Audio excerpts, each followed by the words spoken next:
अहोई माता का व्रत आता है हर बार। माता खुला रखती हैं अपना द्वार। उनके आशीष से भर जाए खुशियों से आपका संसार। आप यूं ही मनाते रहें हर साल अहोई अष्टमी का त्योहार। आप सभी को अहोई अष्टमी की हार्दिक शुभकामनाएं। माँ अहोई की कृपा आप और आपके परिवारजनों पर सदैव बनी रहे। अहोई अष्टमी का व्रत, जिसे होई आठे भी कहते हैं, हर साल कार्तिक मास के कृष्ण पक्ष की अष्टमी तिथि को रखा जाता है। इस दिन महिलाएं अपनी संतान के लिए निर्जला उपवास रखती हैं और शाम को तारों की छांव में कथा सुनकर तारों को अर्घ देकर व्रत खोलती हैं।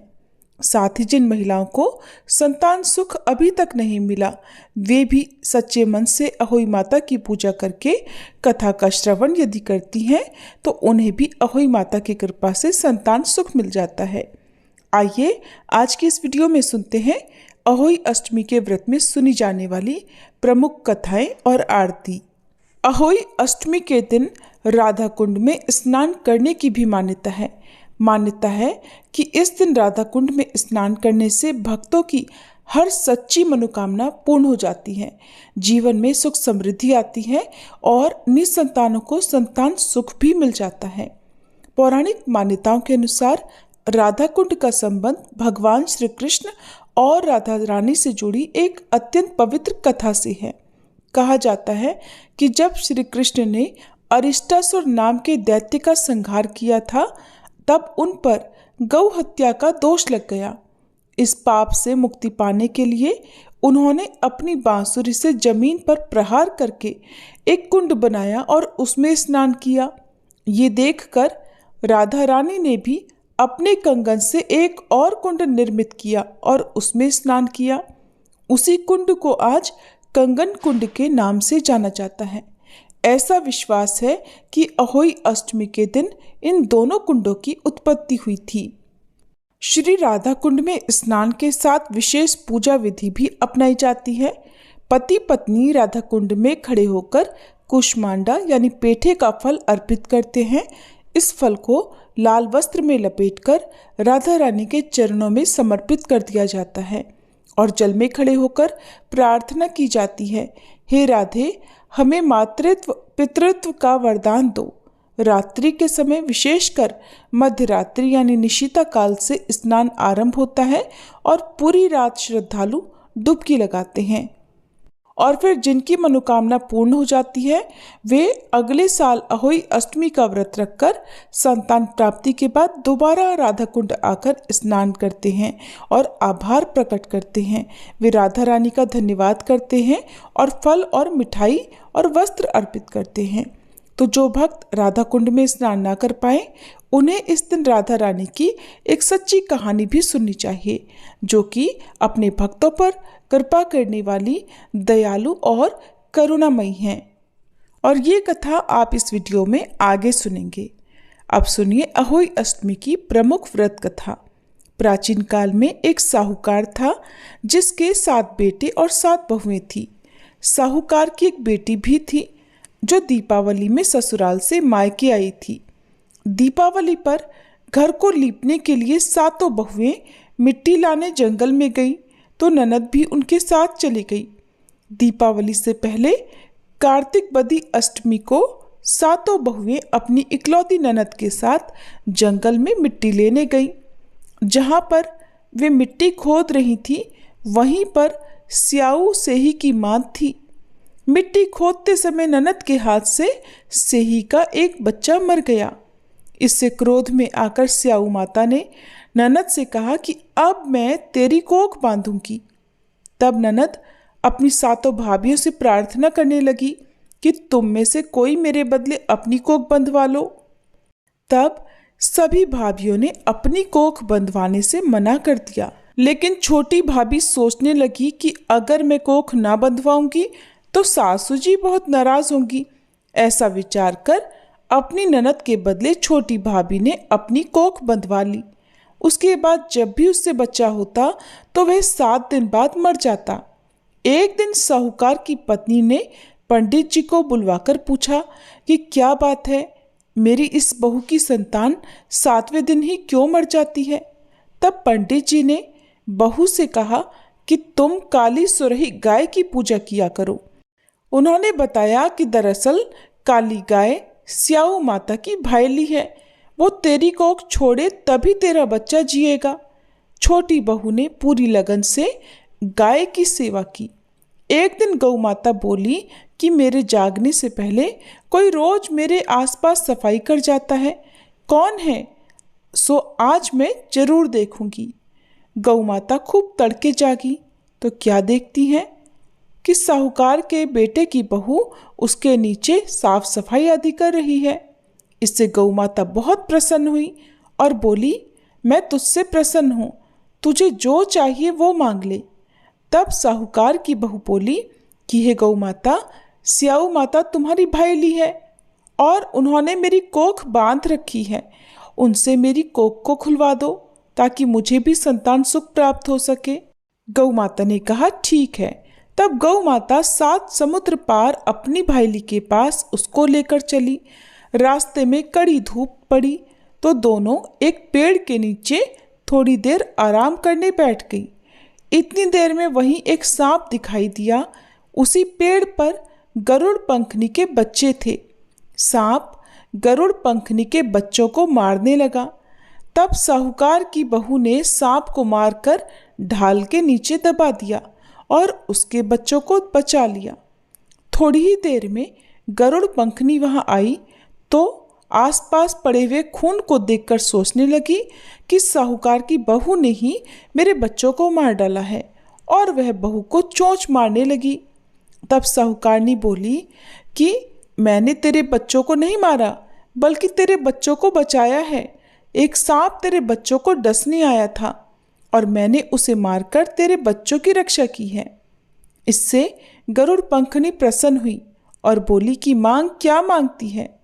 तब वह बोली, 7 समुद्र पार स्याऊ माता रहती है, मुझे तुम उसके पास पहुंचा दो। तब गरुड़ पंखनी ने दोनों को अपनी पीठ पर बिठाकर स्याऊ माता के पास पहुंचा दिया। स्याऊ माता उन्हें देखकर बोली कि आ बहन, बहुत दिनों के बाद आई। फिर कहने लगी, बहन मेरे सिर में जू पड़ गई हैं। तब सुरही के कहने पर साहूकार की बहू ने सिलाई से उसकी जुएं निकाल दी। इस पर स्याऊ माता प्रसन्न होकर बोली कि तेरे 7 बेटे और 7 बहुएं हों। साहूकारनी बोली, मेरा तो एक भी बेटा नहीं, 7 कहाँ से होंगे? स्याऊ माता बोली, वचन दिया सो दे दिया, और वचन से फिरूं तो धोबी के कुंड पर कंकरी होऊं। तब साहूकार की बहू बोली, माता मेरी कोख तो तुम्हारे पास बंद पड़ी है। स्याऊ माता बोली, जा, तेरे घर में तुझे 7 बेटे और 7 बहुएं मिलेंगी। तू जाकर उजमन करना, 7 अहोई बनाकर 7 कढ़ाई करना। फिर साहूकार की बहू घर लौट कर आई तो क्या देखा, 7 बेटे और बहुएं उसकी प्रतीक्षा कर रही थी। ये देखकर वह बहुत खुश हो गई। फिर उसने 7 अहोई बनाई, 7 उजमन किए, 7 कढ़ाई की। दिवाली के दिन जेठानियां आपस में कहने लगी, जल्दी जल्दी पूजा कर लो, कहीं छोटी बहू बच्चों को याद करके ना रोने लगे। और लेकिन जब बहुत देर तक उसके रोने की आवाज़ नहीं आई तो जेठानी ने अपने बच्चों को भेजा। बच्चों ने देखा तो वापस जाकर कहा, चाची तो कुछ मान रही है और उसके घर में खूब उजमन हो रहा है। ये सुनते ही जेठानियां दौड़ी दौड़ी उसके घर गईं और जाकर पूछने लगी, तुमने कोख कैसे छुड़ाई? तब वह बोली कि तुमने तो कोख बंधवाई नहीं, मैंने बंधवा ली। अब स्याऊ माता ने कृपा करके मेरी कोख खोल दी है। स्याऊ माता ने जिस प्रकार उस साहूकार की बहू की कोख खोली, उसी प्रकार हमारी भी खोलियो, सबकी खोलियो, कहने वाले की तथा हुंकार भरने वाले की और परिवार की कोख खोलियो, और सभी पर अहोई माता अपनी कृपा करियो। सभी प्रेम से बोलिए, अहोई माता की जय। अब सुनिए अहोई अष्टमी व्रत की दूसरी कथा। अहोई अष्टमी के दिन राधा कुंड में स्नान करने से संतान को दीर्घायु मिलती है। वहीं निसंतान महिलाएं यदि राधा कुंड में स्नान करके अहोई अष्टमी का व्रत करके कथा का श्रवण करती हैं तो उनकी झोली में भी संतान सुख प्राप्त होता है। कथा के अनुसार बहुत समय पहले झांसी के निकट एक नगर में चंद्रभान नामक साहूकार रहता था। उसकी पत्नी चंद्रिका सर्वगुण संपन्न, सुंदर, सती साध्वी और चरित्रवान तथा बुद्धिमान महिला थी। उसके कई पुत्र पुत्रियां थीं, परंतु वे सभी बचपन में ही परलोक सिधार चुके थे। दोनों पति पत्नी संतान न रह जाने से बड़े दुखी और व्याकुल रहते थे। वे दोनों प्रतिदिन मन में सोचा करते कि हमारे मर जाने के बाद हमारी इस अपार धन संपदा को कौन संभालेगा, कौन देखभाल करेगा। फिर एक बार उन दोनों पति पत्नी ने निश्चय किया कि वनवास लेकर शेष जीवन प्रभु की भक्ति में बिताएं, और इस तरह से वे दोनों अपना घर बार छोड़कर वन की ओर चल पड़े। बहुत देर तक चलने के बाद जब वे रास्ते में थक जाते तो रुककर किसी पेड़ के नीचे लेटकर विश्राम कर लेते और थोड़ी देर के बाद फिर चल पड़ते। इसी प्रकार चलते चलते धीरे धीरे वे बद्रिकाश्रम के निकट शीतल कुंड जा पहुंचे। वहां पहुंचकर दोनों ने निराहार रहकर प्राण त्यागने का निश्चय कर लिया।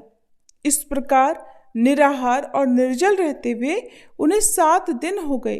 तब आकाशवाणी हुई कि तुम दोनों पति पत्नी अपने प्राण मत त्यागो। ये सारा दुख तुम्हें तुम्हारे पूर्व जन्म के पापों के कारण भोगना पड़ा है। यदि तुम्हारी पत्नी कार्तिक मास के कृष्ण पक्ष में आने वाली अहोई अष्टमी को अहोई माता का व्रत और सच्चे मन से पूजन करे तो अहोई माता प्रसन्न होकर तुम्हें साक्षात दर्शन देंगी और तुम उनसे दीर्घायु पुत्रों का वरदान मांग लेना। और व्रत के दिन तुम राधा कुंड में स्नान अवश्य करना। चंद्रिका ने आकाशवाणी के बताए अनुसार विधि विधान से अहोई अष्टमी के दिन अहोई माता का व्रत और पूजा अर्चना की और इसके बाद राधा कुंड में स्नान किया। जब वे पति पत्नी स्नान आदि के बाद अपने घर पहुंचे तो उन दोनों को अहोई माता ने साक्षात दर्शन देकर वर मांगने के लिए कहा। तब उन दोनों पति पत्नी ने हाथ जोड़कर कहा कि माता, हमारे बच्चे अल्पायु में ही परलोक सिधार जाते हैं, कृपया आप हमें बच्चों की दीर्घायु का वरदान दें। तब तथास्तु कहकर अहोई माता वहीं अंतर ध्यान हो गई। कुछ समय के बाद साहूकार दंपत्ति को दीर्घायु पुत्रों की प्राप्ति हुई और वे सुखपूर्वक अपना गृहस्थ जीवन बिताने लगे। इस प्रकार अहोई माता की कृपा से निसंतानों को संतान सुख मिल जाता है और संतान की दीर्घायु का आशीर्वाद प्राप्त होता है। अब आप सभी सच्चे मन से राधा रानी की इस पावन कहानी को भी सुनिए। एक बार की बात है, एक सेठ जी थे और एक गांव में रहा करते थे। भरा पूरा परिवार था। वो बहुत धनी थे। उनके 3 बेटे थे, लेकिन उनकी कोई भी बेटी नहीं थी। इस बात की कमी सेठ जी को बहुत खलती थी।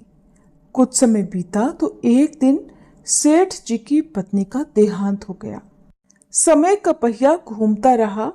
समय हुआ तो विवाह योग्य सभी बेटों का विवाह भी कर दिया गया। सेठ जी का अच्छा खासा कारोबार था। दिन भर सेठ जी के बेटे कारोबार संभालते और शाम होने पर अपने बच्चे और अपनी पत्नियों के साथ व्यस्त रहते। सेठ जी की सुनने वाला अब परिवार में कोई नहीं था। कोई भी ऐसा नहीं था जिससे सेठ जी अपने मन की बात कह सुन सके।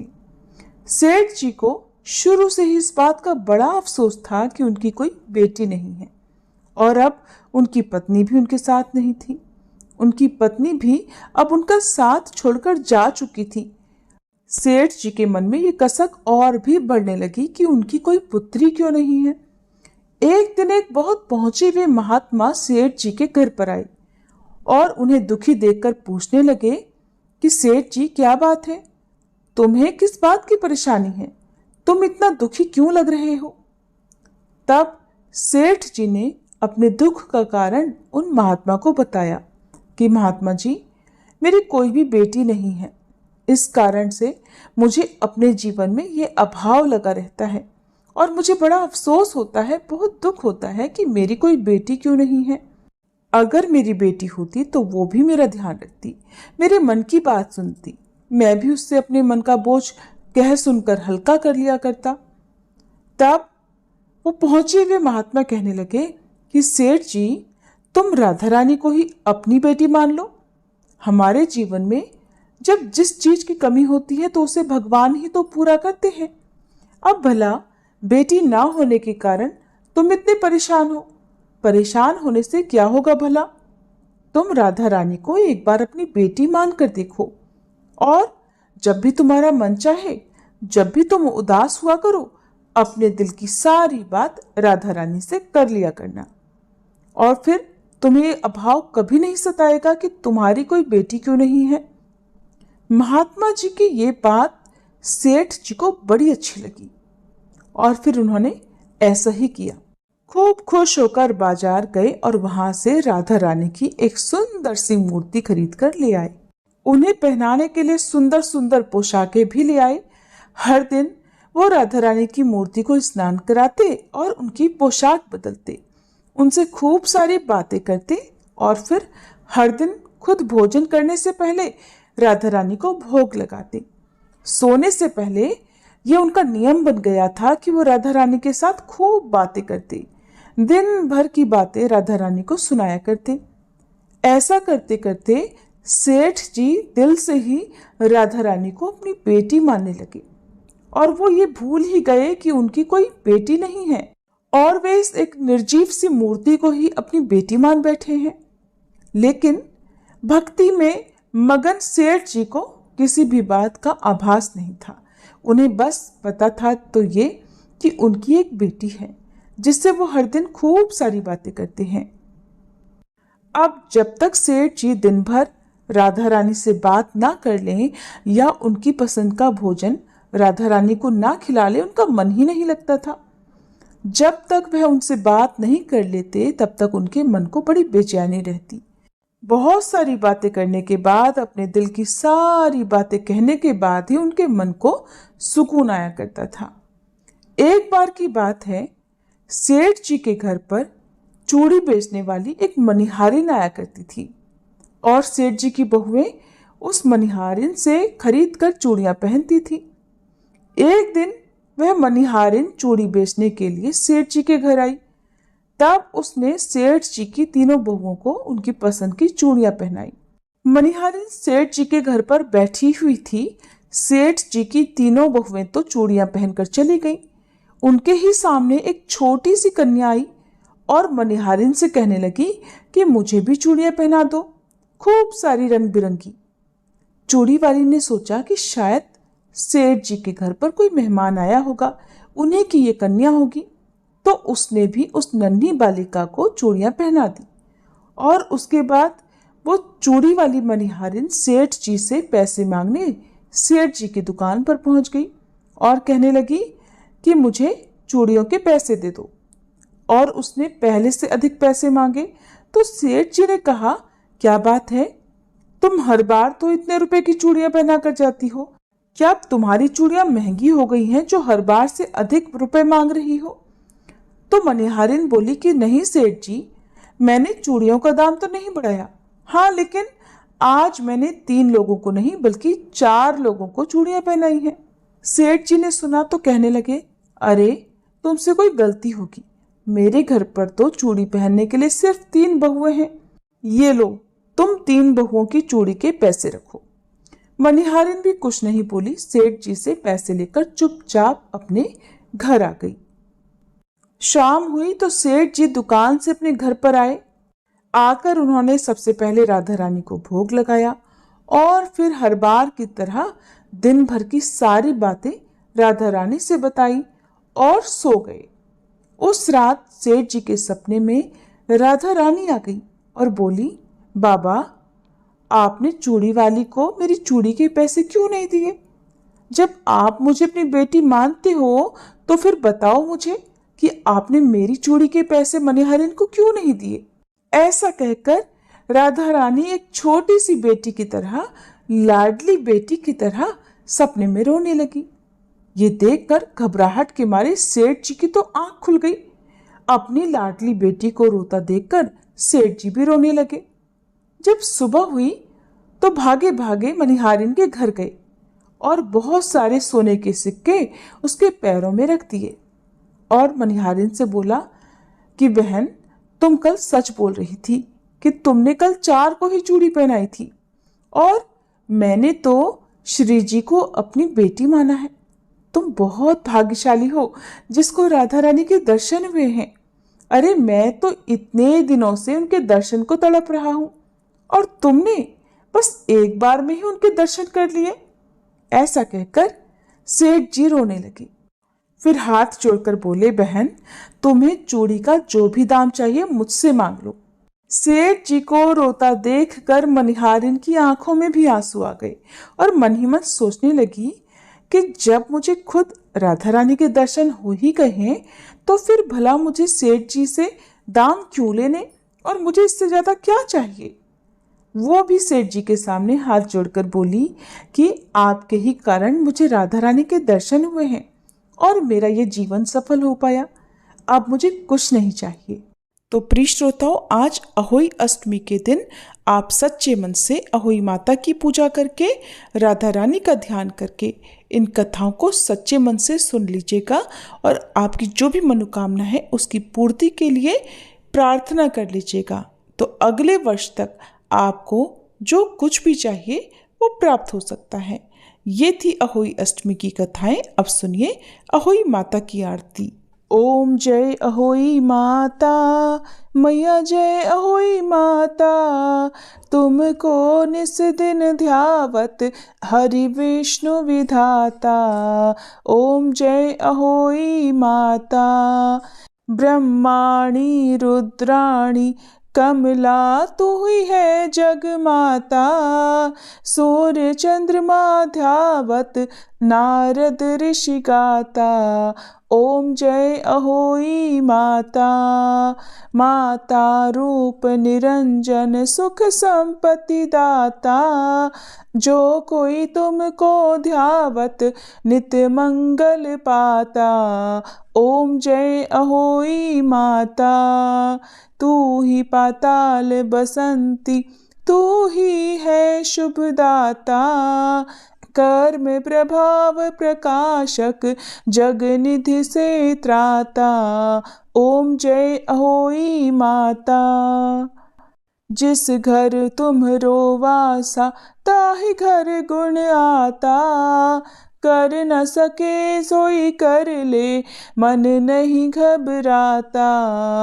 ओम जय अहोई माता, तुम बिन सुख न होवे ना कोई पुत्र पाता, खान पान का वैभव तुम बिन नहीं आता। ओम जय अहोई माता, शुभ गुण सुंदर युक्ता क्षीर निधि की जाता, रत्न चतुर्दश तुम बिन कोई नहीं पाता। ओम जय अहोई माता, श्री अहोई माँ की आरती जो कोई जन गाता, उर उमंग अति उपजे पाप उतर जाता। ओम जय अहोई माता, मैया जय अहोई माता।